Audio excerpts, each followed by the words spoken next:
Hey guys, Dark Seuss here, and we're going to be playing some One Piece Burning Blood.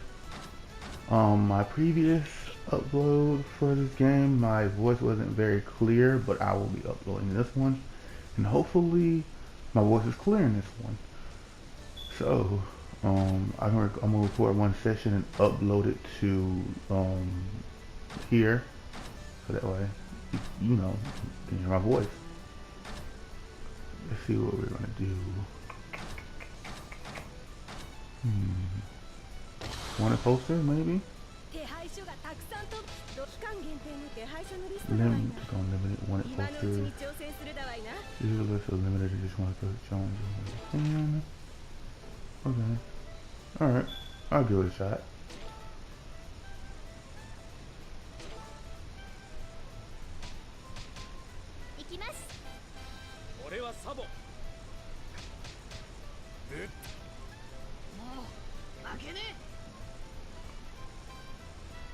Alright, let's talk about the recent episode of Dragon Ball Super.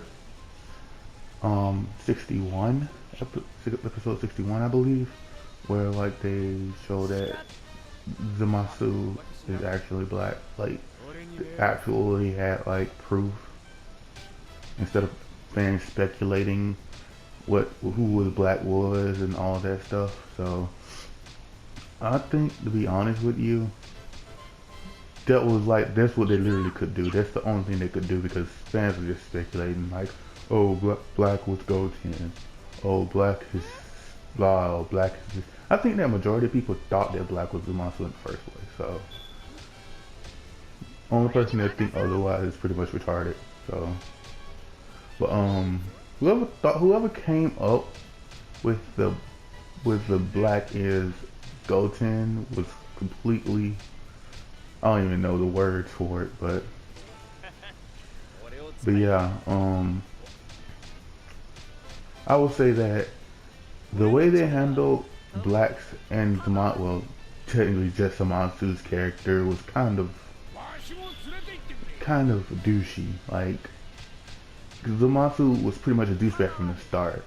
Like, you had all this power, but yet you chose to just single out two timelines technically, the past and the future of the current present.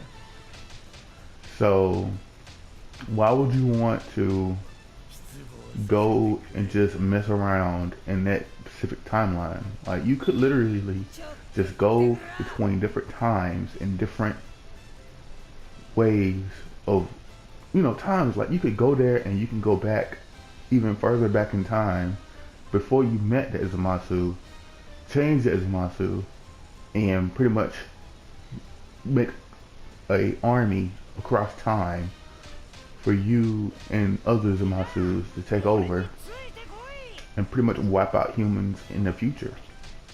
And all you had to do is just come back to the future, wipe out the humans, the Zamasus from the past, and on back would wipe out the humans, and then like that could be that, because once you go back in time, it causes a separate wave of time. Like, that timeline is now separate from other timelines, so it's kind of hard to explain. But like, imagine it as when you go back in time, you separate that time line from the current one and have its own outcome.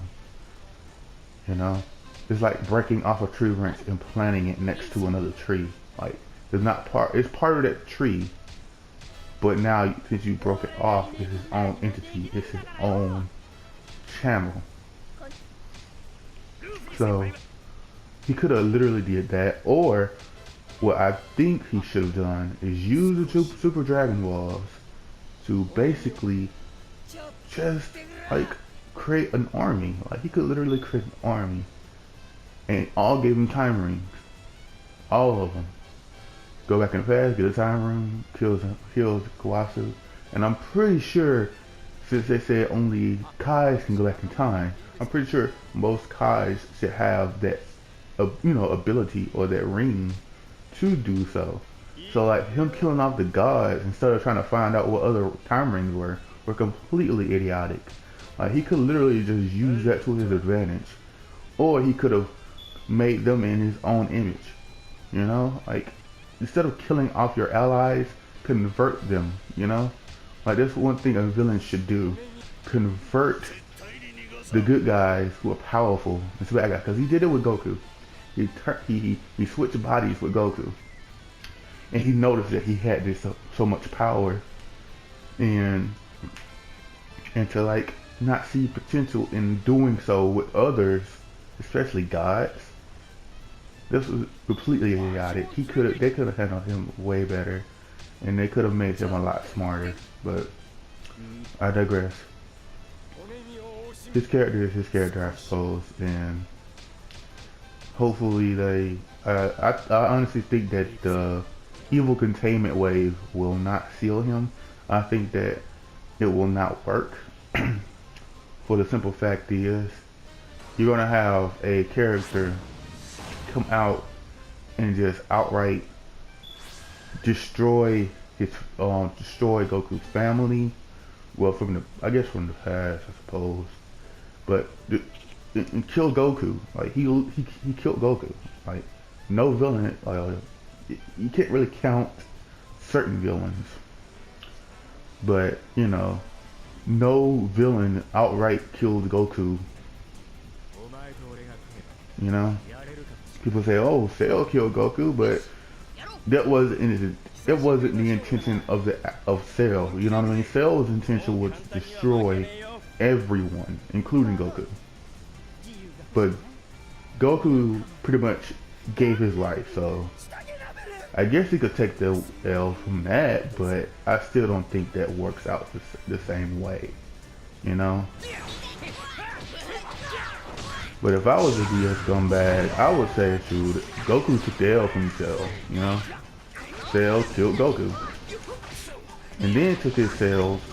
Oh my goodness, Lucy. I should not have told Lucy this.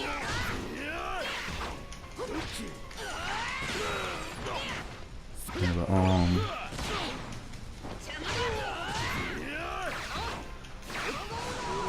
oh my god, how do you get behind me? But Goku pretty much should have ascended at that point. He should have got a Zenkai boost. They should have all gotten the Zenkai boost.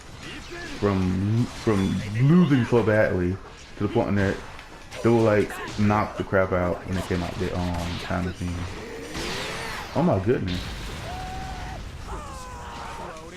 Oh my goodness. Oh my goodness. No wonder it's a limited time poster. But yeah, like especially Vegeta. Vegeta came out the gate so strongly when he first fought Black, because Vegeta knew that the future of Oma was killed, and Trunks couldn't do anything about it, and basically made his son look powerless.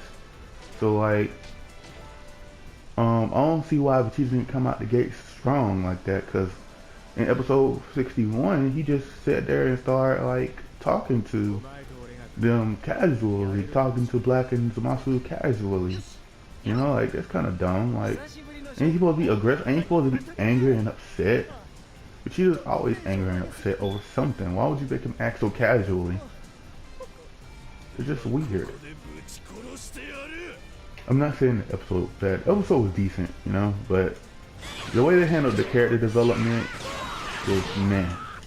At best, it was meh. Of course, people will disagree with me, but I've seen characters handled better. In a sense where, if you have a character who acts a certain way, he shouldn't act any differently than that unless it was something that made him act that way, you know what I mean? There was no reason for Vegeta to act so lax, you know? Even though he knew that he couldn't defeat Black or Zamasu, but it don't stop Vegeta from fighting back. Plenty of times Vegeta has fought characters who were completely stronger than him. Cell, who else? Kid Buu, like Majin Buu, like he knew that he would lose to these villains, but he still fought. Frieza, but even though Vegeta was high off his Zenkai to not understand that Frieza was stronger than him, but he still fought regardless because he knew that he had the power to do so. He knew he had the power to stand up against Frieza. But to see that Vegeta not even try when Trunks and Goku were, and especially Trunks is not even a Super Saiyan God. So, which leads me into my new argument. People are saying that, oh, Trunks got this huge power and he flipping like started getting angry and had like this blue aura and he's now Super Saiyan God. Like, no, that does not make a Super Saiyan God. The reason why Goku and Vegeta have Super Saiyan God is because that, is because that Goku and Vegeta were trained with Whis, and Whis gave him the ability and unlocked that ability to turn Super Saiyan God. Trunks did not do so. Only time Trunks trained heavily was with Supreme Kai to get his potential unlocked. That is the only time. And I don't know if they addressed it in the actual anime. They probably did, and I probably missed that part. But I've seen it in the manga, so if they, I know that the manga is not canon toward the anime, but they do cover a lot of things that are actually, you know, factual. Like the if they're gonna start like doing different things in the manga and anime, and what should happen is, I think that honestly that they should start really like putting more effort to making it canon for the manga. That is my honest, you know, that is my honest conclusion. Like, because that's going to confuse a lot of people, and they aren't doing what's supposed to be done in an anime. They're not making the anime canon to the manga at all. And usually, if an anime is not canonically to the manga, that means that the anime was made by a different person and under supervised by a different person other than the actual writer of that manga. But this is not the case. Both manga and anime were supervised by the actual creator.